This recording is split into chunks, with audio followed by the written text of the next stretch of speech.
them have to want to link up with Jam Tours. Because we have the restaurant, we have the tour, we have everything. Yeah, man. So it's like, yeah, man.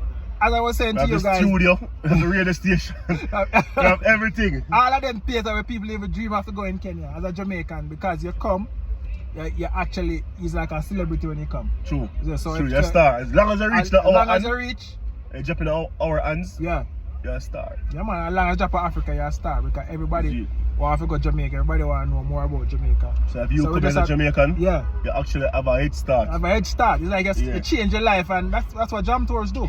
You have to come and change my life and start over. Yes. You know what I mean? Get scammed, get back my money and start over. Yeah, recreate yourself. Recreate yourself, family. So, they are family. I encourage you guys that if you decide to come, if you've been having a lot of stuff in your life and things not working in your country, you know what I mean? And you see this video and you want to come out and link up with Jam Tours in Kenya, we have a support system can help you to change your life and recreate.